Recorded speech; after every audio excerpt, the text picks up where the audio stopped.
citizens don't take psychedelics because it's illegal. Neither do marionettes. Neither do robots.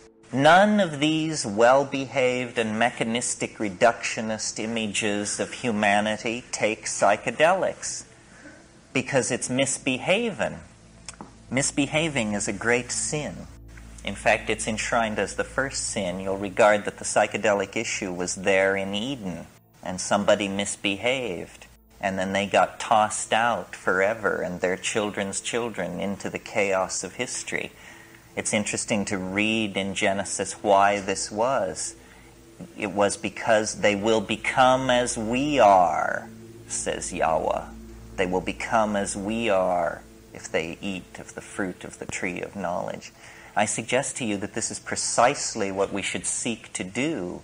We empower our experience by insisting on our authenticity. It's a wonderful thing to learn to be able to stand up and yell bullshit, because so much is being slung and nobody is talking about the primacy of experience and the dignity of the individual. The dignity of the individual. We went a long way with this in America before we betrayed it. And it wasn't only betrayed by the clowns in Washington. It's also betrayed by anybody who clusters themselves around the feet of some self-proclaimed nabob. Because the fact of the matter is, nobody knows what's going on. Nobody knows. Nobody has the faintest idea. The best guesses are lies, you may be sure of it. And so to pretend that one human being will lead another out of the dark night of ignorance and into the shining light of truth is ludicrous, absolutely grotesque. A product of this empowering of the human image that has gone on through several thousand years of dominator culture. If you want a teacher, try a waterfall, or a mushroom, or a mountain wilderness, or a storm-pounded seashore. This is where the action is. It's not back in the hive. It's not in the anthill. It's not knocking your head against the floor in front of somebody who claims that because of their lineage and whose feet they washed and whose feet they washed, that you should give credence to them. Knowledge is provisional, and we are yet to approach even the first moment of civilized understanding. The way it is to be done is by trusting yourself, trusting your intuition. Reject authority. Authority is a lie and an abomination. Authority will lead you into ruin. It's not real. And it isn't, don't get the idea that it's this liberal rap about how everybody has a piece of the action.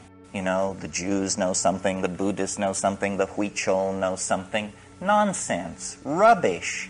Nobody knows anything.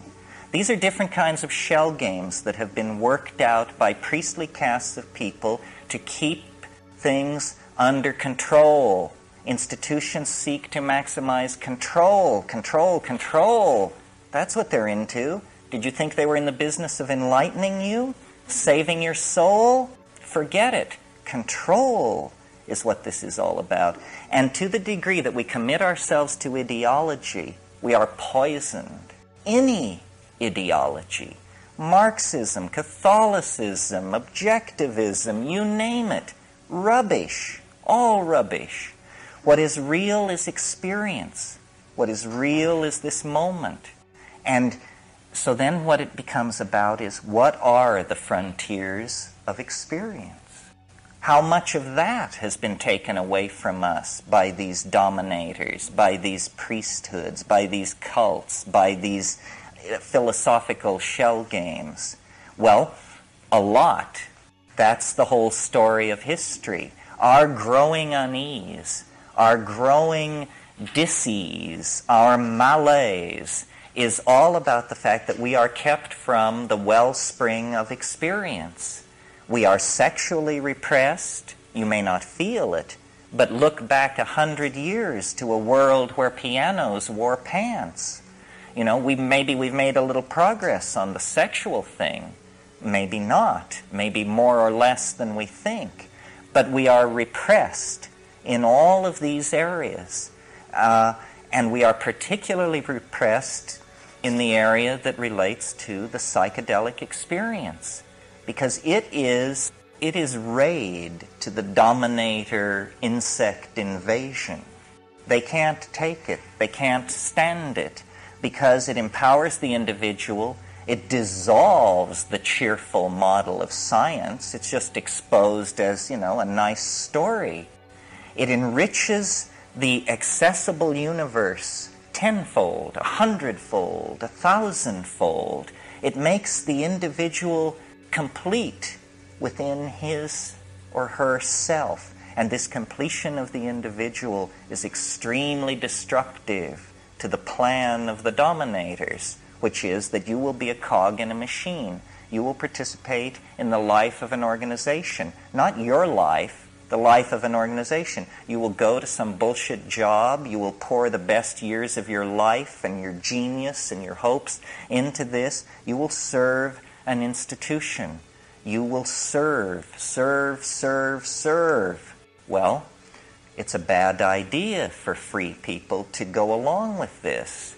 A much better idea would be to insist on the dignity of human beings, to recognize that the freeing of slaves, the giving of the vote to women, the ending of public whippings, that this program of political enlightenment must also then include hands-off on how people want to relate to changing their minds.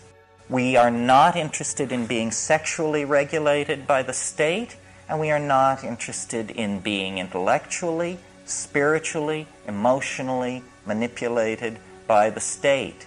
The state should stand down in this issue. The state is acting as the enforcing arm of the dominator culture, specifically of fundamentalist screwballs who, you know, are horrified by all this, by the notion that people would claim the authenticity of their own minds, that people would stand in the light of nature and reject original sin and the guilt from Eden and, you know, the sins of the fathers and all this rubbish which is handed down. What the archaic revival is going to have to mean, if it has teeth, is a re-empowering of the individual and a consequent lowering of the profile of institutions, especially government. We need to think about these things because we have bought into the idea that we have to serve and behave and be enslaved, else chaos will engulf the world. We need to carry out our analysis of the situation to the point where we can embrace chaos and see that chaos is the environment in which we all thrive. If we continue as we have, then, you know, we're doomed.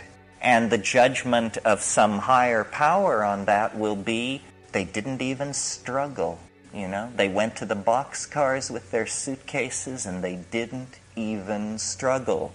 This is too nightmarish to contemplate. We're talking about the fate of a whole planet. Why are people so polite? Why are they so patient?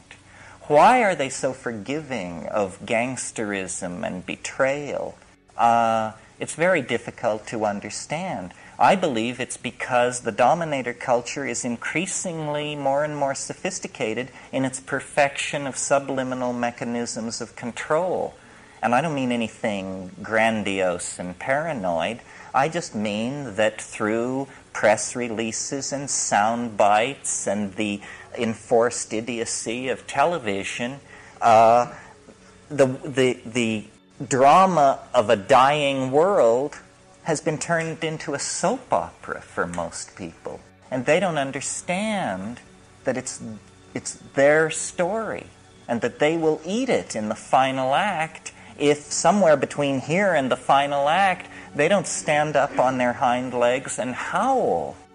So this whole effort to bring the psychedelic experience back into prominence is an effort to empower individuals and to get them to see that we are bled of our authenticity by vampirish institutions that will never of their own accord leave us alone. There must be a moment when the machinery and the working of the machinery becomes so odious that people are willing to stride forward and throw sand on the track and force a reevaluation of the situation. And it's not done through organizing, it's not done through vanguard parties or cadres of intellectual elites. It's done through just walking away from all of that. Claiming your identity, claiming your vision, your being, your intuition, and then acting from that without regret, cleanly, without regret.